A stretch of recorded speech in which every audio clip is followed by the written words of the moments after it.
Howdy my guys. It's Nasty Jack back with chapter 2 of my audioboom.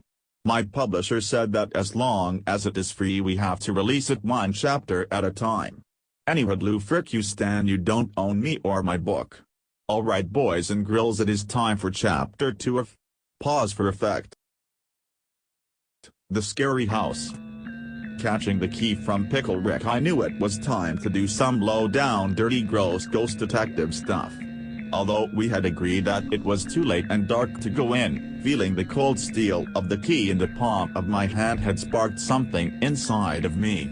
It felt like a fart that lingered too long on its way out, making me a little nauseous and excited. I knew I had to find out more about the scary house and Mr. Mike too. As I inserted the key into the gate, it effortlessly turned the lock and swung open as the cool breeze seemed to coax me into the disgustingly tall 3-inch grass of the poorly maintained yard. As I made it to the front step, I noticed the grass clippings strewn along the cement and knew that something weird was going on here. Out of the corner of eye I saw a tall figure looming over me. "This is where I must leave you," said Pickle Rick.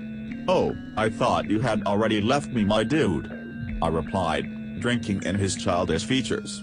Something seemed different about him this time. He seemed hairier, younger, and prettier. As I started to speak again, he slowly dissipated into the night air. It was like bona fide night time now, which made the eerie house, yard, and disappearing boy that much more surreal and tense. Now I knew something was fishy. And not 2-day-old tuna left out on the counter fishy, but something much more sinister and smelly. Taking a deep breath and pushed gently on the door to enter the house. The door didn't budge. I took a closer look and realized the door pulled outwards. Yanking the door open, I stepped inside the house and looked around in the dim anteroom. I took a few steps and heard the light crunch of discarded sunflower seeds.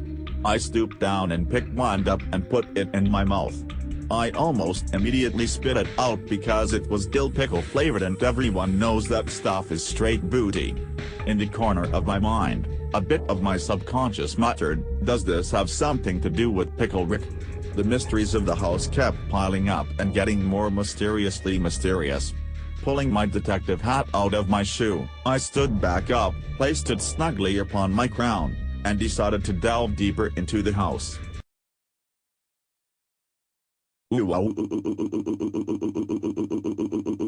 Nasty Jack here with a quick ad break to help us pay our dummy thick bills up in this publishing firm. Our first sponsor today is Uncle Zio's Pizzeria and Ice Cream. Have you ever wanted food? Felt something weird like you need to eat? Well, it turns out there is a word for that, and that word is hungry. Stop by Uncle Zio's today and eat some of the best darn freaking tasty edible things you can imagine for the low price of whatever dish or entree you decide you want. I know the chef, and his name is Frank Jack Bob Dylan Stephen Jr. III. He treats everyone he knows like family. It is actually some tragic mental disorder that watching his entire family die in front of him caused, so now anytime he sees anyone he thinks it is one of them. I go there and he says, "My God, it's my son Frank Jack Bob Dylan Stephen Jr. IV," and I'm like, "No sorry, I'm Nasty Jack, can I get some dinosaur chicken nuggets?" Visit them at their website www.uncleziospizzeria-and-ice-cream-official-website, not a fake website.com. The second chapter of The Scary House is also brought to you by ZipRecruiter. ZipRecruiter is the smartest way to hire. Tired of hiring people who like the bots? Everyone is. ZipRecruiter finds the right cool cats for your job based on how awesome they are and what color clothes they like to wear when they are sleeping. They will come right up to your face and give you a resume that looks all pretty with flowers on it if you like that good cute stuff. You can even filter out nerds and professional ice skaters to help you find your perfect team. Wow, maybe I should use this to find a new publisher. Note to editor, take that last part out please. Thank you, love you forever, you are my homie forever, amen. Alright, let's get back to the show. I pulled out my phone, and closing out of my ZipRecruiter app, I turned on the flashlight. There was a spooky painting of a sunny valley filled with flowers that was almost too scary to look at. There were so many scary daisies and petunias and sunflowers that I could feel my hair sticking straight up like a bunch of limp noodles all over my skin. I looked around and saw a light switch, turned it on, and an overhead light flickered to life. I went down the hallway and saw a creepy spooky door on the left-hand side. I pulled it open and screamed. It was the basement. It looked so dang scary I could barely keep my poop in my pants. I descended down the stairs quickly, taking each step 10 minutes at a time. An hour and a half later I had made it down the stairs. I walked forward and pulled the string on the light hanging from the beams.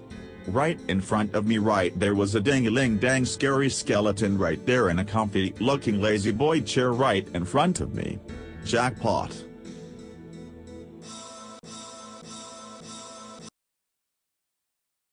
Oh yeah, there was something else. I also noticed that in the arms of the skeleton was a leather-bound book with the title bedazzled on in cute sparkles. It was Mr. Mike's diary.